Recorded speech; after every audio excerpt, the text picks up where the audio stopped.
दोस्तों good morning care morning friends.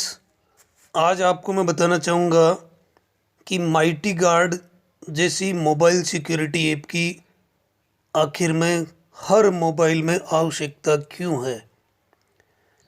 तो ये बात समझना बहुत ज़रूरी है और समझने के साथ इसको गंभीरता से लेना बहुत ज़रूरी है।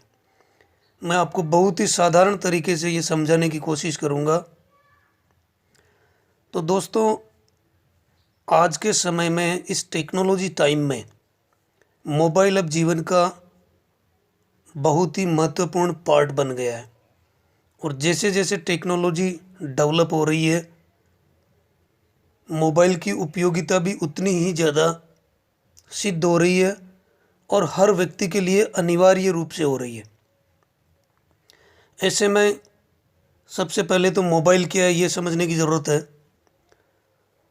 आप इसको ऐसे समझिए कि मोबाइल एक चलता फिरता ब्रीफ केस है जिसमें आपकी बहुत सारी महत्वपूर्ण चीज़ें रखी हुई है जिसका आप यूज करते हैं।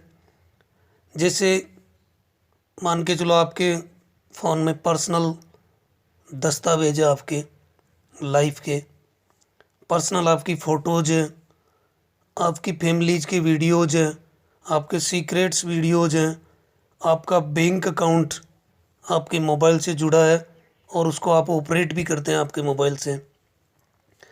आप अपने मोबाइल में कौन कौन से ऐप यूज कर रहे हैं, आप कौन सी वेबसाइट पे विजिट करते हैं, चाहे आप दिन में करो चाहे रात में करो, तो आप इसको हल्के में नहीं ले सकते कि आपका बहुत सारा डेटा आपके मोबाइल में है। यानी कि आपकी पूरी कुंडली, आपके पूरे जीवन की समरी उस मोबाइल में रखी हुई है। अब समय के साथ क्या बदलाव आया है कि आजकल एक चोरी करने का तरीका बदला है।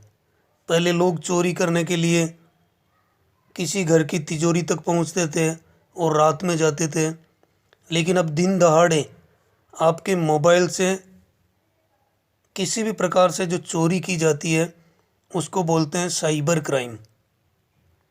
जब पुलिस में अपन कंप्लेन दर्ज कराते हैं तो पुलिस को भी पता नहीं चलता ये साइबर जो चोरी करने वाले हैं होते हैं ये इतने एक्सपर्ट होते हैं।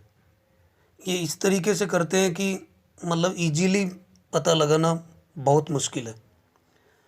साइबर क्राइम रोकना सरकार के लिए भी एक बहुत बड़ी चुनौती है, क्योंकि आजकल हर काम इंटरनेट, मोबाइल और कंप्यूटर से भी होने लगा है।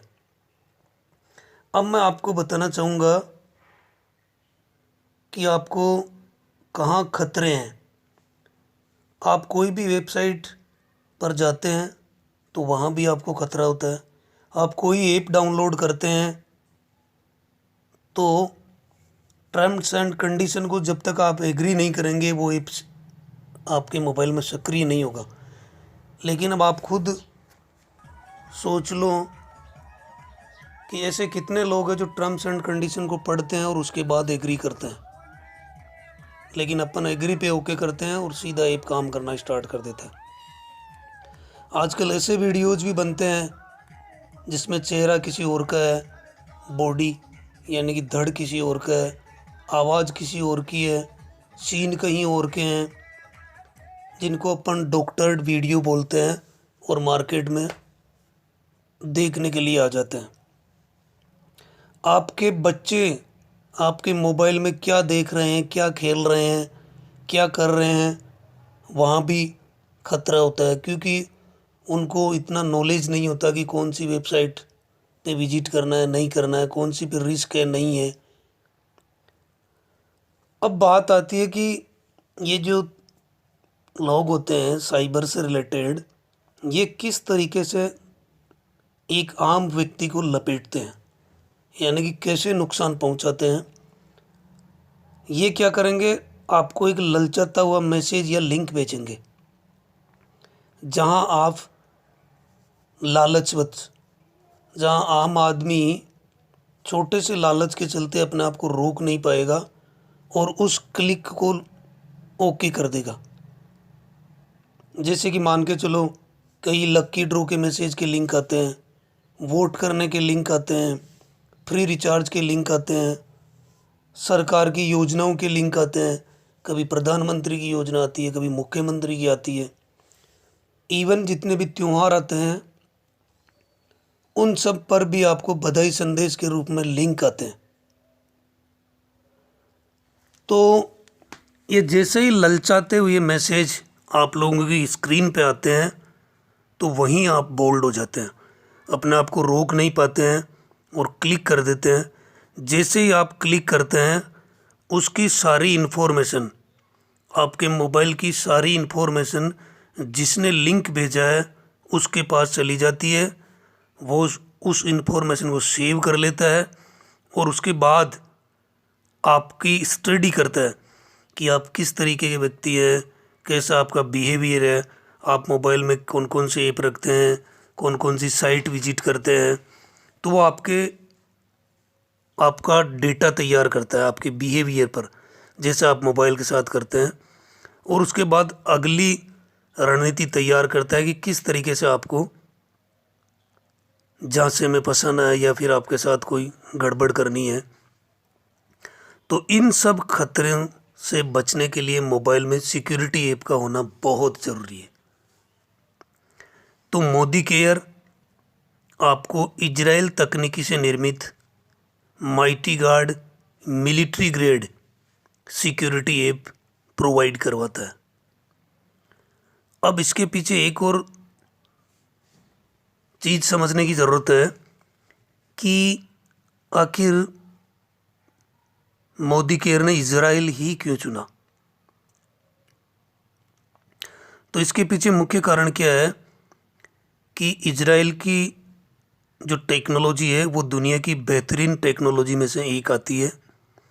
डिजिटल सिक्योरिटी और डिजिटल सर्विलांस में इस देश का कोई सानी नहीं है। इसके पीछे मुख्य कारण क्या है कि इजराइल के अपने पड़ोसी देशों से रिश्ते इतने बेहतर नहीं हैं कि उन पे भरोसा किया जा सके।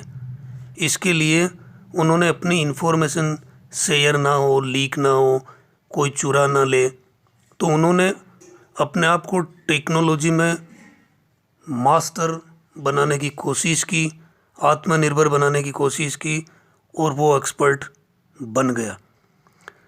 तो मोदी केयर ने भी ये ट्रेंड दिया है कि आपको हम लोग इंटरनेशनल क्वालिटी प्रोवाइड करवाएंगे, वो भी एक रीजनल दामों पर। तो टेक्नोलॉजी में इजराइल का भी सेकंड नंबर, दूसरा स्थान आता है। तो दोस्तों बहुत बहुत धन्यवाद। इसी तरीके की इन्फॉर्मेटिव वीडियोज़ आप लोगों को रेगुलर मिलती रहेगी।